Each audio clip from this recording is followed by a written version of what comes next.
নমস্কার, আপনারা দেখছেন সংবাদ শিরোনাম। সঙ্গে আমি রয়েছি শ্রেয়া। শুরু করছি আজকের প্রতিবেদন। বাংলার রাজনৈতিক অঙ্গনে ২৬ সালে ভোটের আগে নানা নতুন সমীকরণ তৈরি হচ্ছে। অ্যান্টি ইনকামবেন্সি ফ্যাক্টর, এটা এখন সবচেয়ে বড় আলোচনার বিষয়। যেটা আমরা দেখেছিলাম কিন্তু ২০১১ সালে, সেটাই আবার এখন দেখতে পাচ্ছি ২৬-এর বিধানসভা ভোটের আগে।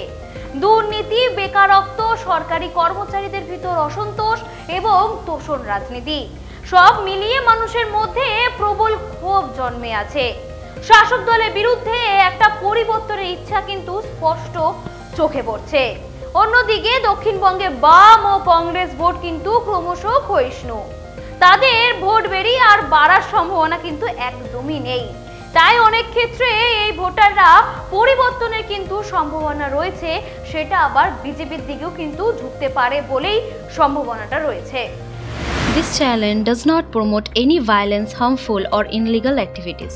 All content provided by this channel is meant for an educational purpose only.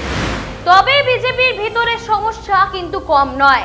Ground লেভেলের সংগঠন দুর্বল, সঙ্গে বুথে লড়াই করার মানসিকতা কিন্তু অনেক সময় দেখা যায় না একদমই। বহু নেতা আবার ফেসবুক কেন্দ্রিক রাজনীতিতেই আটকে রয়েছেন।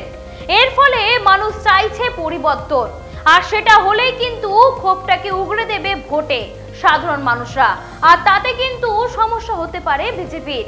যদিও কিছু স্ট্রং ফেস রয়েছে, যেমন শুভেন্দু অধিকারীর নন স্টপ মাঠে নামা, শ্রমিক ভট্টাচার্যের স্পষ্ট বক্তৃতা, তার সঙ্গে জেলার কিছু নেতারা রয়েছেন, যেমন রয়েছেন তাপস ঘোষ। তাদের মতো কিন্তু বিজেপি এইটা কিন্তু একটা বড় প্লাস পয়েন্ট। তবে এই প্রশ্ন থেকেই যায় যে কেন্দ্রে বিজেপির ভূমিকা কি যথেষ্ট শক্তিশালী?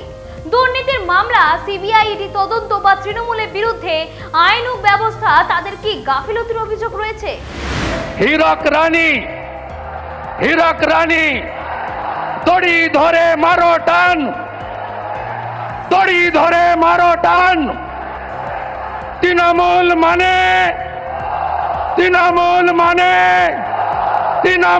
মানে চোর ধরো। বিশ্বাস করে না। শুভেন্দু অধিকারী এসব শুনলে তো ওনাকে ঘোঁতাতে আসবে। আমাদের আবেদন সমস্ত সুস্থ, স্বাভাবিক, শুভবুদ্ধি সম্পন্ন, প্রগতিশীল, শিক্ষিত মুসলমান সমাজের কাছে।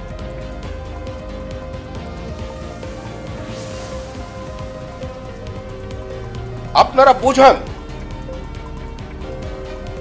যে আপনারা চান বা না চান, আগামী 20 বছরের মধ্যে কেন্দ্রের সরকারের কোনো পরিবর্তন হবে না। আমাদের সঙ্গে সংসার করতে হবে। এটা কোনো থ্রেট নয়, এটা কোনো চাপিয়ে দেওয়া নয়, এটা কোনো একাধিপত্যবাদ নয়।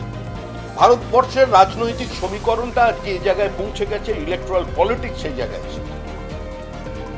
পশ্চিমবঙ্গে কিছু মানুষ মনে করছেন, তৃণমূল কংগ্রেস মনে করে, বা তারা সংখ্যালঘুদের বোঝাচ্ছেন যে শুধুমাত্র তাদের ভোটেই তৃণমূল কংগ্রেস ক্ষমতায় আসতে পারে।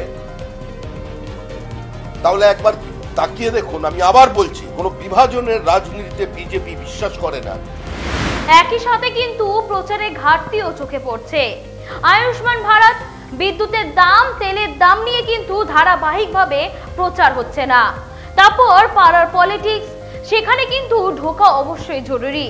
ছোটখাটো আন্দোলন নিয়মিত করতে হবে, নহেলে কিন্তু মাঠে দখল করাটা কিন্তু কঠিন হয়ে পড়বে বিজেপির। এই প্রেক্ষাপটে সিপিএমও কিন্তু নিজের নতুন জনসংযোগ কৌশল কিন্তু খুঁজে নিয়েছে। ব্রিগেডে সিপিএম এ মহিলাদের বড় সংখ্যক নামানো হচ্ছে। এতে কিন্তু স্পষ্ট যে তারা নারীদের জনসমর্থনকে রাজনৈতিকভাবে কিন্তু কাজে লাগাতে চাইছে। কতটা কার্যকর হবে সেটা ভবিষ্যতে বোঝা যাবে। তবে ভোটের আগেই একটা বার্তা ছড়িয়ে দেওয়া হয়েছে, সিপিএম নতুন করে মাঠে নামতে কিন্তু প্রস্তুত। মহিলাদের ক্ষমতায়ন, মহিলাদের কর্মসংস্থান, এই সবের ক্ষেত্রেই পশ্চিমবঙ্গে একদম ছোট মাঝারি কারখানা থেকে সরকারি জায়গায় নিয়োগ, সব নিয়োগেই দুর্নীতিগ্রস্ত। আমরা এটা সার্বিকভাবে স্বচ্ছতার সাথে নিয়োগ, আরো বেশি উৎপাদন ক্ষেত্র, কল কারখানা খোলা, কৃষি উৎপাদনের সাথেও মেয়েদেরকে যুক্ত করা, আরো বেশি উন্নত করার জন্য যে কাজ, সেই কাজে আমাদের ধারাবাহিক প্রকল্প আমরা লোকসভার ইলেকশনের আগের থেকে বলেছি, আজকেও বললাম, আগামী দিনেও এটা একটি আন্দোলনমুখী কাজ চলবে। একটুখানি পার্সেন্টেজের দিকে চোখ রাখি।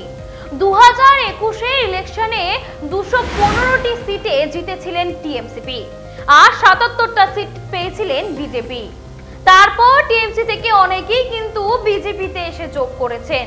তার ফলস্বরূপ বর্তমানে 225টা সিট রয়েছে তৃণমূলের, আর সেখানে 64টা সিট পেয়েছেন বিজেপি।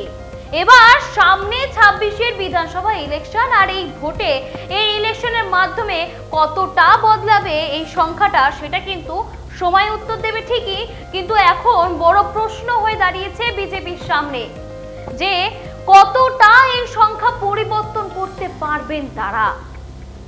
আপনাদের মতামত অবশ্যই জানাতে ভুলবেন না। দেখতে থাকুন, চোখ রাখুন সংবাদ শিরোনামে। মানুষের পাশে, মানুষের সাথে আমরা আছি এই বাংলাতে। আপনারা দেখছেন সংবাদ শিরোনাম ডিজিটাল, মাথা উঁচু করে এগিয়ে চলার শপথ।